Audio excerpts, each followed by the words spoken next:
Hello everyone. So in this session we will see our next concept, that is greatest integer function and lowest integer function. So what is meant by greatest integer function? A function represent the greatest integer. Integer, you know, like numbers only. Integer which is less or equal to x. Greatest integer which is less or equal to x. Similarly here, smallest integer which is greater or equal to x. I will give the example. But first notation for this greatest integer function is like this. Okay, where this is a half bracket, lower half bracket. This is upper half bracket. Okay. So for example, it is said, what is the value of 3.9? Okay, what is the value of 3.9? So what they said, greatest integer which is less or equal to x. Okay. So from this 3.9, we want integer means numbers, not in the this decimal points. We want 1, 2, 3, 4, 5, 6, or minus 1, minus 2, minus 3, minus 4, minus 5, minus 6, like etc. Okay. So here we have 3.9. Here what they said, less or equal to x. Less or equal to x. So from 3.9, the less integer is 3. Integer 1, 2, 3, 4. See, 3.9 lies between what? 3 and 4. 3.9 lies between 3 and 4. But by the definition, we want it is less or equal to x. Less or equal, x is 3, not x. Here the value is given by 3.9. We want the x value here. Okay. So we want less or equal to this. Less or equal to this number. So here we can't write 3.9 directly because here we want it is integer, and 3.9 is not an integer. It is in the decimal point. Okay. Integers means direct numbers, 1, 2, 3, 4, 5, 6, like that. Okay. So less number from 3.9, the less number is 3. So we have to write here 3. For example, if you are having 4.5, so we have to write here 4. Okay. Similarly, say we can take same example, 3.9 and 4.5. 4.5. Okay. So here we want greater than or equal to x. Here we want less number from this. Here we want greater number. So from 3.9 it lies between 3 and 4, and we want greater integer, so it is 4. Similarly here 4.5. 4.5 lies between 4 and 5. Okay, this is the value in between these two numbers. So greatest is 5. Okay. So from this greatest integer function we have to write, see here we have greatest one. It doesn't mean that we have to write the greater number here. No. Greatest integer function, in the greatest integer function we have to write less number from this, and from the lowest integer function we have to write the smallest number, greater number from this. Okay. So 3.94. I will give one more example. If they ask 2.6. Okay. So what is the greatest integer function? You will get greatest integer function of 2.6 is 2, and you will get lowest integer function of 2.6 is 3. Greater number, lower number. Okay. So this is the greatest integer function, and this is the lowest integer function. This is useful to solve the next theorem. Okay. This one is also very important theorem. See, already I have solved one theorem, that is modulus of 2 is an equivalence relation, right? Yes, modulus of 2 is an equivalence relation, that one.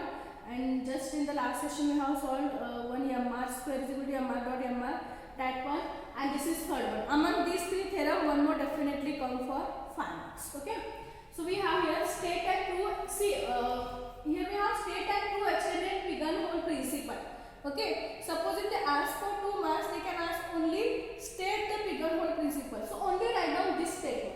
But if they ask state and prove for 5 marks, then we have to write true pulse. Okay. So what is the statement? First you know what is pigeonhole. Pigeon means in Marathi it is kabutar, and pigeonhole it is घरटे, right? कबुतरांचे घरटे, like that. So here we have statement is, if young pigeons are assigned young pigeonholes, means there are young number of pigeons. We have young number of pigeons and young number of pigeonholes. Young number of pigeonholes. Okay. We have young pigeons and young number of pigeonholes. So young pigeons are assigned young pigeonholes, means these young numbers of pigeons are assigned. There is young number of pigeonholes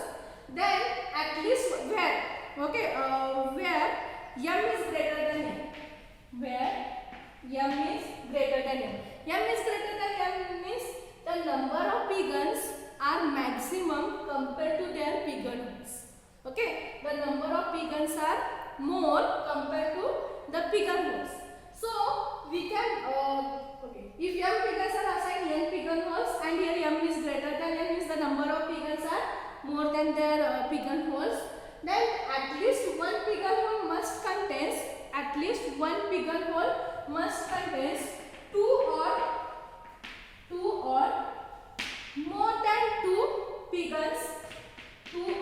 more than two pigeons in their pigeon. Okay, because here pigeons are maximum. Okay, here pigeons are maximum and pigeonholes are less. Okay, so for example, suppose if you are having 4 pigeons and if you are having m is greater than m of the pigeons. Okay, if you are having 6 pigeons and if you are having only 4 pigeonholes. Okay, if you are having 6 pigeons and if you are having only 4 pigeonholes. If you are having only 4 pigeonholes. Okay, so see 4. Let us say these are the 4 pigeonholes. Okay, but we have 6 pigeons. If you suppose if one pigeons are assigned with respect to one pigeonholes, we remains with 2 pigeons again, because we have 6 pigeons and only we have 4 pigeonholes, right? So we remains with 2. So there is at least one pigeonhole, means among these 4 there is at least one pigeonhole which contains 2 or 3 pigeons. Okay, 2 or more than 2 pigeons. So see, 3 plus 1 5 plus 3 plus 1 4 plus 1 5 plus 1 6. Now we have total number of pigeons. Okay, so like that. This is in general. If there are m pigeons, but the number of pigeons are more compared to their pigeonholes, so there is at least one pigeonhole which contains 2 or more pigeons. 2 or more pigeons. Okay, for example this. See, here we have 6 pigeons, we have only 4 pigeonholes. So if one pigeons are assigned in respect to one pigeonholes, so we remains with 2 pigeons again. So that 2 pigeons is assigned again that pigeonhole itself.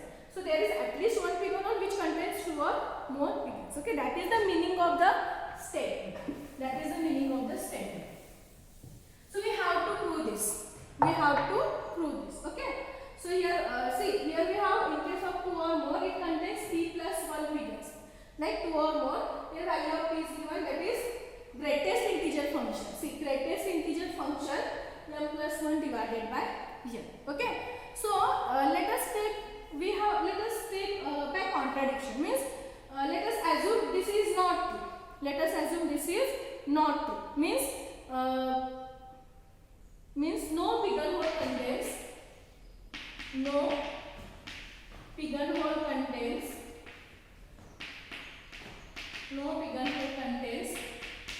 p plus 1 pigeons. No pigeonhole contains p plus 1 pigeons. Okay, let us assume in the contradiction, means this statement is not true, this result is not true. Let us assume that.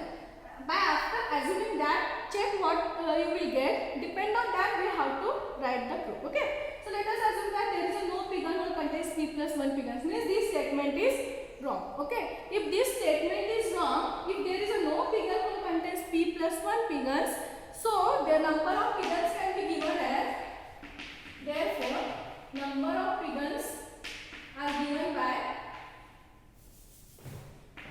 m is equal to n into p.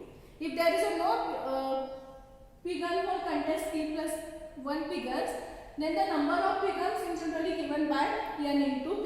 But we have the value of p, that is m plus greatest integer function m plus 1 divided by n. So substitute that value, n into m plus 1 divided by n. Okay, so if you are taking greatest, this is the constant number, m plus 1 divided by n is the constant number. For example, here if you are taking the greatest integer function of 3 itself, then you will get answer is 3 itself, because 3 itself is the integer. If you are again taking the lowest also, you will get 3 itself, because 3 itself is the integer. So here we have this term itself is the constant term, that is integer. So we can write the value of this is m plus 1 divided by n. So n get cancelled. So we remains with m is equal to m plus 1. See, this is not true, because if m is equal to, see, for example, we are having value of m is equal to 2. We can't write 2 is equal to 2 plus 1, because 2 plus 1 value is 3 and 2 is not equal to 3. 2 is not equal to 3. If I are taking 2m is equal to 3, you will get 3. By using this result, you will get 3 is equal to 3 plus 1. But 3 plus 1 is 4 and 3 is not equal to 4. So similarly, m is not equal to m plus 1. But what we proved, m is equal to m plus 1 we proved. Okay, why this happened? Because we have assumed that our given result is wrong. Our given statement is wrong. For that we have get m is equal to m plus 1. But this is not true, means this result is also correct. Okay, means our assumption is wrong. What we assume, no, that is wrong. And we assume there is no pigeonhole contains p plus 1 pigeonhole. So this is wrong. So using the contradiction, we can write there is a pigeonhole which contains p plus 1 pigeonhole. Okay, because this is the contradiction. So after this we can write this is not true. This is not true. Therefore our assumption is wrong. Or this is the contradiction. Therefore our assumption is wrong. What we assume, no pigeonhole contains p plus 1 pigeonhole. So this is wrong. Therefore there is at least one pigeonhole. There is at least one pigeonhole contains p plus 1 pigeons. P plus 1 pigeons. Okay. So this is the theorem about the pigeonhole principle. Okay. So this is very easy. Only 2 to 3 steps you will get the answer. But this is for 5 marks. So please prepare this theorem for 5 marks. Okay. So this is about pigeonhole principle. So this is the end of your second unit, that is the set theory. Yes, set theory. Okay. So already I have completed first unit mathematical logic. This is about second unit set theory. So in the next class we will start our next unit, that is algebraic structure. Okay. So we will see in